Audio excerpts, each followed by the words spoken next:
इस वक्त मैं अलहमरा आर्ट काउंसिल लाहौर में मुनक्किद होने वाले थिंक फेस्ट 2025 में मौजूद हूँ। ये एक ऐसा इवेंट है जहाँ पर नई सोच जन्म लेती है। इस इंटरनेशनल इवेंट में बात होती है फ़िक्र की, तहकीक की और इल्म की। तो आइए चलते हैं और जानते हैं कि इस साल इस फेस्टिवल में कौन कौन से ऐसे मौज़ूआत हैं जिनको ज़ेरे बहस लाया जाएगा।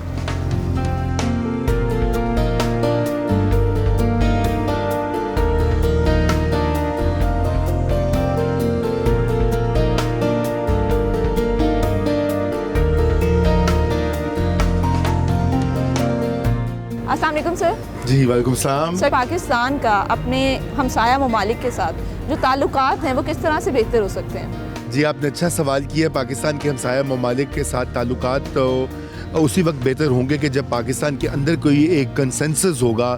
जब नवाज शरीफ ने कोशिश की तो उनको कहा गया वो मोदी का यार हैं, वो गद्दार हैं। फिर आपने देखा होगा कि इमरान खान के ज़माने में ट्रेड की इजाज़त दे दी गई, फिर अगले दिन इतना प्रेशर आया, उसी काबीना ने वो इजाज़त वापस ले ली। तो उसके लिए मैं समझता हूँ जब तक कौमी इत्तेफाक राय नहीं होगा वो बिल्ड करना उसमें सियासतदानों की अव्वलीन जिम्मेदारी है। वो अगर एक पेज पे नहीं होंगे, वो एक दूसरे को दुश्मन बनाएंगे, दो चोर डाकू कहेंगे, जेलों में भरेंगे। कल देखिए नवाज शरीफ जेल में थे तो इमरान खान साहब कहते थे बड़ा अच्छा हो रहा है। आज इमरान खान जेल में है तो वो उनकी पार्टी कहती है जिसको जेल में रखो। तो इसका तो मामला हल नहीं होगा। पाकिस्तान इस दायरों में घूम रहा है। Thank you so much sir. Welcome.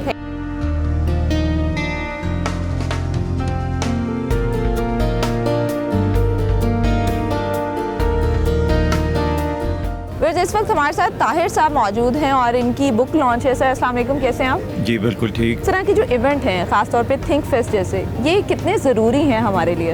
ये तो बहुत ज़रूरी हैं क्योंकि पब्लिक स्फीयर में जितनी एक्टिविटी होगी वहाँ से सोशल ग्रोथ और सोशल कल्चरल ग्रोथ उसी से ही पॉसिबल होती है। क्योंकि लोग आपस में बात करते हैं और एक पब्लिक स्फीयर जो है वो अलाइव होता है और उसमें डिबेट चलती है।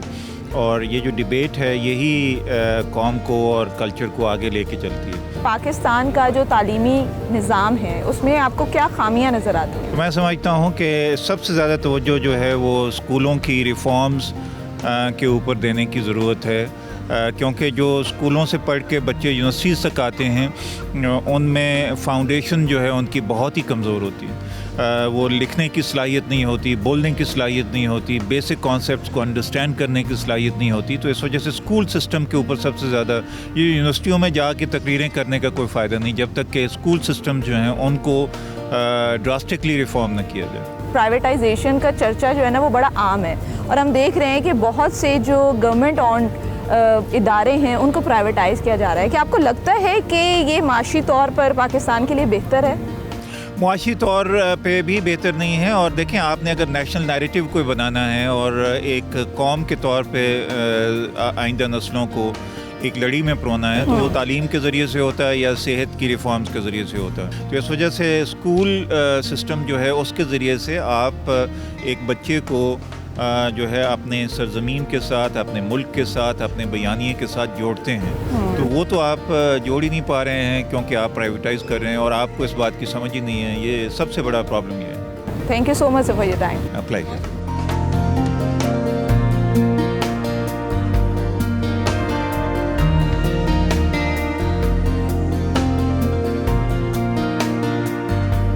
अच्छा मुझे बताओ कि आपको रीडिंग का शौक है?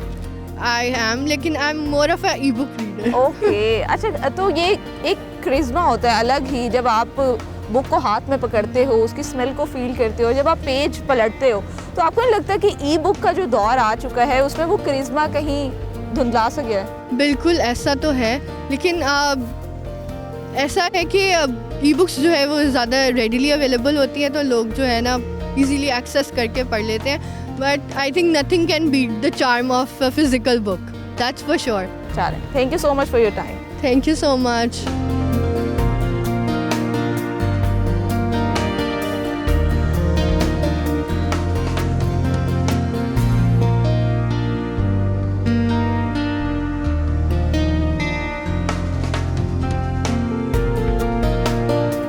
हमारे साथ डॉक्टर कंवल मौजूद हैं जो पीएचडी जर्नलिज्म है।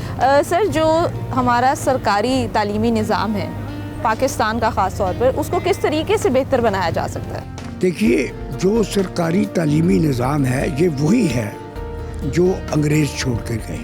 मैं समझता हूँ कि अगर इसी निसाब को सही तौर पर इम्प्लीमेंट किया जाए और बच्चों को सही तौर पर गाइड किया जाए, पढ़ाया जाए, जिसने आइटम बनाया वो भी इन्हीं तालीमी इदारों से पढ़ कर हुआ है, तो तालीमी निज़ाम हमारा बिल्कुल दुरुस्त है। पढ़ाने वाले लोग जो हैं उनकी तजदीद और तरबियत मज़ीद होनी चाहिए।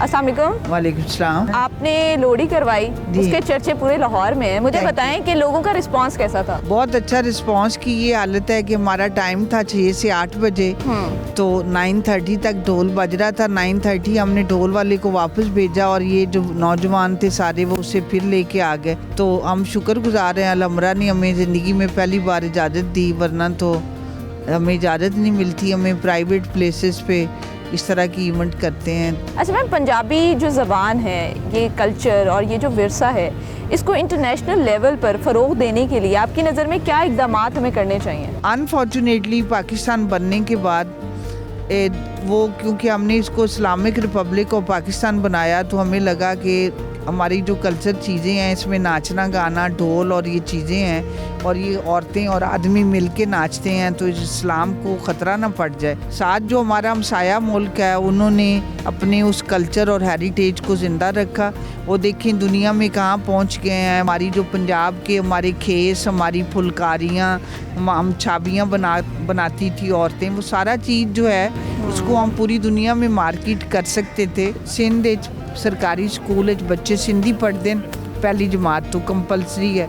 सूबा सरहद पश्तो पढ़ते हैं, बलोचिस्तान बरोई और बलोची पढ़ते हैं। पंजाब जिहड़ा तुहाडी आबादी का 65% है, उत्थे तुसीं बालां नूं पंजाबी स्कूलों नहीं पढ़न देंदे। बच्चे स्कूल पंजाबी पढ़नगे, उन्होंने पता चलेगा साडी हिस्ट्री की है, बुल्ले शाह कौन ने, वारिस शाह कौन ने, शाह हुसैन, माधू लाल कौन है, बाकी जिहड़े साडे सूफी बजुर्ग ने, बाबा फरीद कौन ने। अमन दा ते मुहब्बत दा पैगाम पढ़ांगे तो अपनी दहशतगर्दी मुक जानी है। इस तो बड़ी देर तो हुकूमत नूं मिन्नतां करने हैं, फिर वो हुकूमत दा है मसला कि उन्होंने किसी चीज़ ते जोर दईए तो उन्होंने लगता है भी तुसीं दुश्मन हो साडे, सानूं क्रिटिसाइज़ करदे हो। तो बस यह है सारा। बहुत शुक्रिया। दींदे रहो।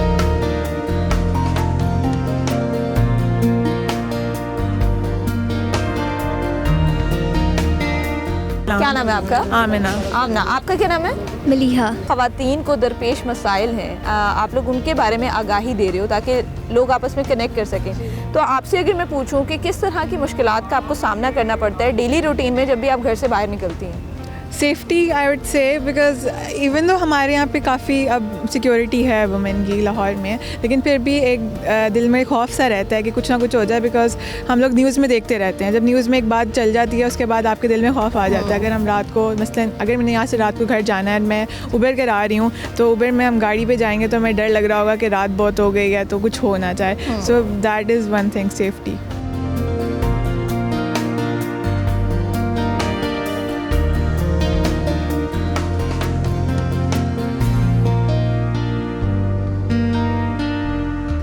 फेस्ट 2025 ना सिर्फ इल्म के मुतलाशियों के लिए एक रोशन मौका है, बल्कि ये हमारे माशरे को भी फ़िक्र और तहकीक की राह पर गामज़न करने का बेहतरीन ज़रिया है। इसी के साथ मुझे इजाज़त दीजिए और देखते रहिए एक्सप्रेसो।